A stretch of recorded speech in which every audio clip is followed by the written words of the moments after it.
Les pido ahora, señores, les pido atención para el reportaje que vamos a ofrecer. Se trata de la esencia y presencia de lo más sagrado de un parlamento, como es la oratoria, el discurso, la palabra que va dirigida a todo un auditorio. ¿Qué se siente? Se preguntarán ustedes, nos lo preguntamos desde la tribuna de oradores. ¿Cómo se oye desde los escaños, desde las gradas? Los murmullos, los aplausos, los abucheos. ¿Hay miedo escénico como en el estadio de fútbol o en una plaza de toros? Vean cómo nuestros parlamentarios se ejercitan en el don de la palabra. Aquí en las Cortes, antes de la guerra, hubo una retórica que evolucionó por sí sola.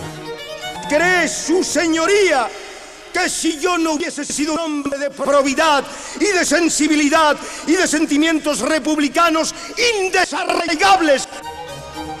La precisión de Azaña puso punto final a una oratoria que tuvo su época más brillante a finales del siglo XIX y principios del XX.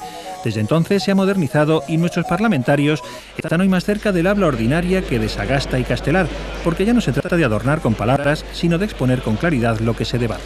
Hoy en día la oratoria, la forma de hablar es mucho más directa, más técnica, en efecto menos ampulosa. Muy importante, no va dirigida al rival para convencerle, porque la opinión está formada muy previamente a través de los grupos, está pensando en el votante a través de los medios de comunicación social.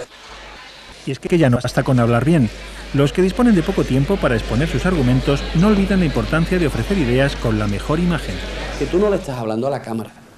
La Cámara está llena de partidos con disciplina de voto, que es imposible convencer a un adversario por la mera dialéctica. Y que por tanto tú le hablas a los medios de comunicación. Para argumentar, sus señorías tienen que poner a prueba sus habilidades de expresión. Pocos se salvan de haber perdido los nervios en su debut o después de muchos años de subir a la tribuna de oradores. La referencia que tengo del público que me oía, sobre todo de la parte de la derecha, es que yo les impresionaba a ellos. Y con una anécdota verdaderamente increíble. A mí me llegaron a decirme líderes muy importantes de aquella época, pero de los más importantes, que ellos se sentían muy cohibidos cuando yo hacía un gesto que decía que me mesaba los cabellos y que entonces ahí les daba miedo.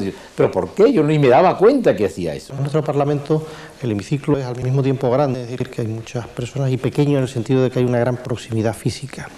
Y eso yo creo que obliga también a una cierta mesura en la expresión de las ideas, que cuando no se consigue genera una atmósfera que, bueno, que la hemos visto muchas veces en otras etapas históricas y que no es buena.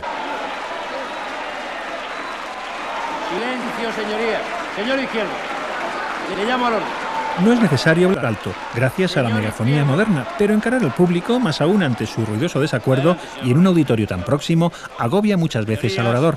Es lo que se llama miedo escénico, que muy pocos no han experimentado. El ministro la primera vez que llega a contestar, a lo mejor es igual de nervioso que el político que llega la primera vez y se sube a la tribuna de oradores. Y no es para menos. En el hemiciclo cualquier distancia es excesivamente corta. Poco más de 4 metros, solo el doble de los necesarios para ver la televisión en casa, separan al orador de un auditorio implacable que se agolpa ante él con un 40% de inclinación.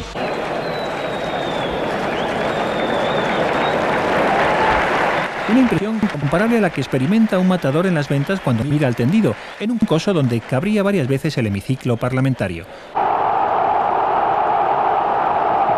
O la que viven los futbolistas en un gran estadio, a pesar de que en el césped la distancia con el público es, comparada con el Congreso, enormemente larga.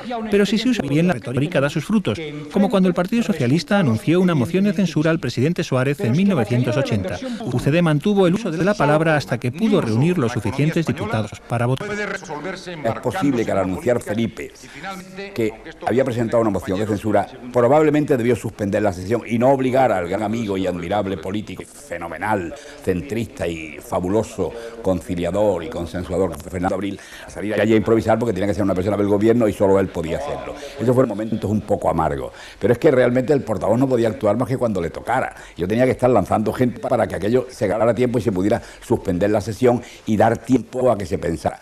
Pero todas estas cosas que vistas con perspectiva. Fue el primer día que la televisión en España retransmitió un acto entero.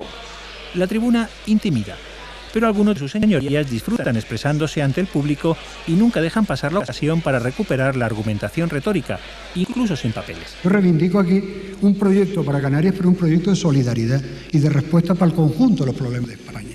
Y en la medida que el conjunto de los problemas de España, articulado en la Unión Europea, vaya teniendo respuesta a sus retos, nosotros los canarios vamos teniendo soluciones. Hoy, cuando ya tantos avatares uno ha vivido, en la que he culminado siendo portavoz nada menos que del grupo mayoritario, uno recuerda con mucho agrado aquellas secuencias en las que uno no sabía cómo iba a empezar o cómo iba a terminar, porque efectivamente el hemiciclo tiene un empaque, impone. Y es que el don de la palabra, el arte de hablar y exponer bien los argumentos para persuadir, no se aprende por decreto. Al Parlamento, en cuestión de oratoria, hay que llegar con la lección bien aprendida.